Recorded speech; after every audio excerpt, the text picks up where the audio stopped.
নমস্কার, তোমাদের সবাইকে সানা স্মাইল এডুকেশন সেন্টারে স্বাগত জানিয়ে আজকের ক্লাসটি শুরু করছি। আজকে তোমাদের সঙ্গে আলোচনা করব তোমরা যারা ষষ্ঠ শ্রেণীর দ্বিতীয় পর্যায়ক্রমিক মূল্যায়ন পরীক্ষা দেবে তোমাদের জন্য রায় ও মার্টিন প্রশ্নবিচিত্র থেকে আজকে সমাধান করব ষষ্ঠ শ্রেণীর ভূগোল বিষয়ে মডেল নাম্বার 9, অর্থাৎ 9 নম্বর স্কুলটা তোমাদের শেষ মডেল সেট। এটা করলেই সেকেন্ড ইউনিট টেস্ট কমপ্লিট হয়ে যাবে। তাহলে চলো দেরি না করে মূল বিষয়ে যাওয়া যাক। দেখো, প্রথমে আছে একের ট্রোপোস্ফিয়ার ভূপৃষ্ঠ থেকে 16 কিলোমিটার পর্যন্ত বিস্তৃত। Option B. দুই, দেখো দক্ষিণ গোলার্ধের স্থলভাগের থেকে জলভাগের পরিমাণ প্রায় 15% বেশি। Option C. তিনি, দেখো ভূপৃষ্ঠ উত্তপ্ত হওয়ার ফলে বায়ুমণ্ডল উত্তপ্ত হওয়ার পদ্ধতি হলো পরিচলন। Option C. পরবর্তী দেখো 4 দাগের বায়ুর গতিবেগ মাপক যন্ত্রের নাম হলো টোটালিটি অ্যানিমোমিটার। Option B. 5 দেখো সমুদ্রের নিকটবর্তী অঞ্চলের জলবায়ু হলো টোটালিটির সমভাবাপন্ন জলবায়ু। Option B. 6 দেখো পশ্চিম ভারতের তাপ প্রবাহের সঙ্গে প্রচন্ড ধূলিঝড় হলো লু। Option A. 7 দেখো মাটির রং লাল হওয়ার কারণ মাটিতে লোহার পরিমাণ বেশি। Option A. 8 দেখো কালো মাটির জল ধারণ ক্ষমতা হলো বেশি। Option A. 9 দেখো ক্রান্তীয় চিরসবুজ অরণ্যের প্রধান গাছ হলো রবার। Option A. 10 দেখো কাঁটাঝোপ ও গুল্ম জাতীয় উদ্ভিদ দেখা যায়। উত্তরটা লিখবে রাজস্থানে। Option B. 11 দাগে দেখো লুপ্তপ্রায় প্রজাতির প্রাণীর সুরক্ষা করা হয় সংরক্ষিত অরণ্যের মাধ্যমে। Option A. 12 দাগে দেখো কাজিরাঙা হলো জাতীয় উদ্যান। Option A. পরবর্তী প্রশ্ন দেখো 2 দাগে, যার প্রশ্নের মান হচ্ছে 2। এখানে প্রশ্নের মান হচ্ছে 1। অতি সংক্ষিপ্ত উত্তর দাও। 8টি 1 নম্বরে দেওয়া আছে। আন্টার্কটিকা কিভাবে দক্ষিণ মেরুতে চলে আসে? দেখো এই প্রশ্ন উত্তরটি তোমাদের পাঠ্য বই থেকে দেখো।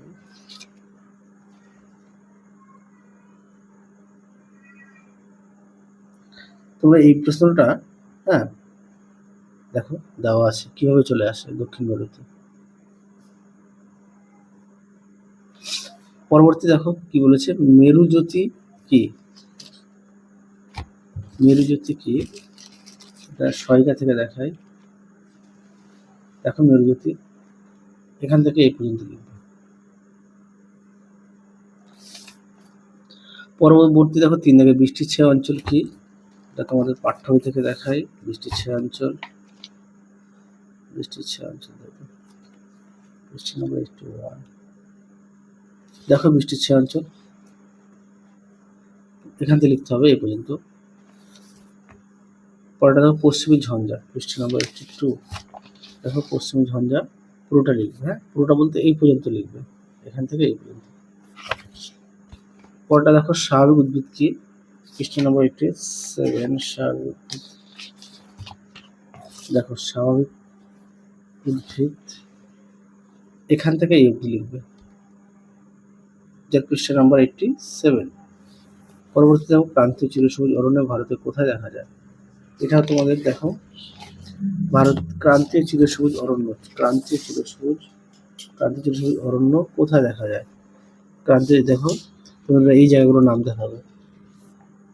আন্দামান ও নিকোবর দ্বীপপুঞ্জ, পশ্চিমঘাট পর্বতের পশ্চিমঘাট, উত্তর পূর্ব পূর্বাঞ্চল এখান থেকে এই পর্যন্ত লিখবে। পরবর্তী প্রশ্ন দেখো 7 দাগের পরিযায়ী পাখি কাকে বলে? দেখো পরিযায়ী পাখি এখান থেকে এই পর্যন্ত উত্তরটা লিখবে, পাঠ্য বই 92। পরবর্তী দেখো সংরক্ষিত অরণ্য কাকে বলে? দেখো সংরক্ষিত অরণ্য দেখে নাও। পরবর্তী প্রশ্ন দেখো 3 দাগের আবহাওয়া ও জলবায়ুর পার্থক্য। দেখো প্রশ্ন উত্তরটি আবহাওয়া জলবায়ুর পার্থক্য দেখে নাও। পরবর্তী দেখো কি আছে, বায়ুর তাপমাত্রা পৃথিবীর সব জায়গায় সমান নয় কেন? দেখো এই প্রশ্নের উত্তরটা দেখো এখানে লিখে দেওয়া আছে। পৃথিবী গোল এবং অক্ষের উপর হেলে থাকার কারণে সূর্যের রশ্মি বিভিন্ন স্থানে ভিন্ন কোণে পড়ে, যার ফলে ভূপৃষ্ঠের অসম উত্তাপের কারণে বায়ুর তাপমাত্রা সর্বত্র সমান থাকে না। আশা করি দেখে নিয়েছো এই প্রশ্ন উত্তরটি। তোমরা যদি পারো খাতায় একটু লিখে নিও। আমি একটু বড় করে দেখাই, যদি পারো খাতায় লিখে নিয়ে পড়বে। পরবর্তী প্রশ্ন দেখো কি আছে। পরবর্তী প্রশ্ন আছে, এটাতে বলা হলো ভারতের মাটি কয় প্রকার ও কি কি? দেখো ভারতের মাটি কয় প্রকার, এটা তোমাদের পাঠ্য বই থেকেই দেখায়।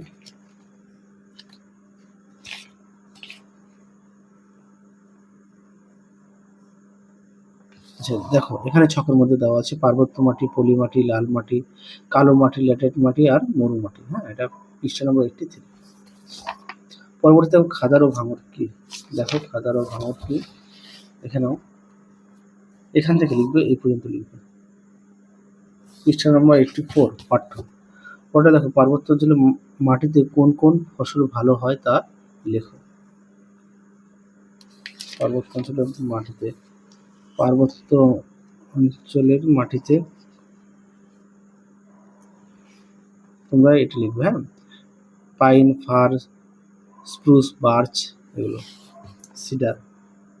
পরবর্তী দেখো কি আছে, 4 দাগের আন্টার্কটিকার ভবিষ্যৎ কেমন তা লেখো।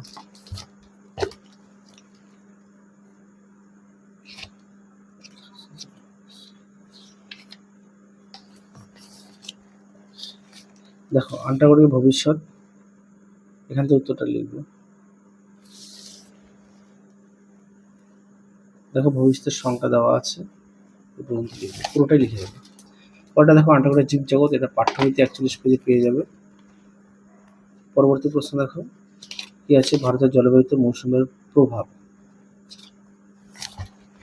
দেখো ভারতের জলবায়ুতে মৌসুমের প্রভাব সুন্দর করে দেওয়া আছে, তোমরা অবশ্যই পয়েন্ট দিয়ে লিখবে।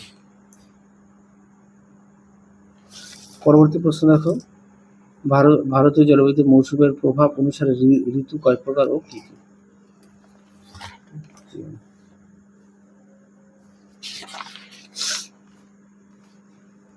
দেখো কয় প্রকার কি কি, শুধু ঋতুগুলোর নাম বলেছে। হ্যাঁ, দেখে নাও, 4 প্রকার। পরবর্তী দেখো, ভারতের ক্রান্তীয় মৌসুমী জলবায়ু দেশ বলা হয় কেন? দেখো প্রশ্নের উত্তরটি তোমরা এখান থেকে অবধি লিখবে।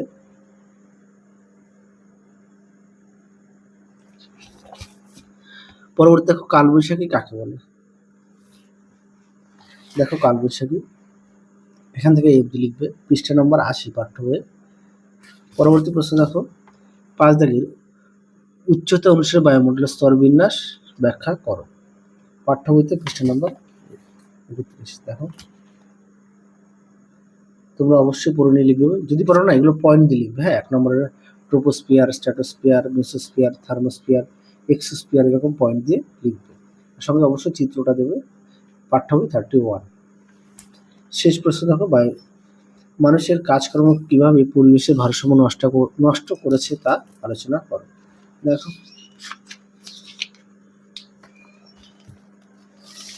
দেখো উত্তরটি, যদি পারো খাতা লিখে নিয়ে পড়বে, এই পর্যন্ত উত্তরটি লিখবে। তাহলে চলো আজকের মতো এখানেই সমাপ্ত করছি। আবার দেখা হবে খুব শীঘ্রই তোমাদের পরবর্তী ভিডিওতে। তোমরা সবাই সুস্থ থেকো, ভালো থেকো। আজকের মতো টাটা।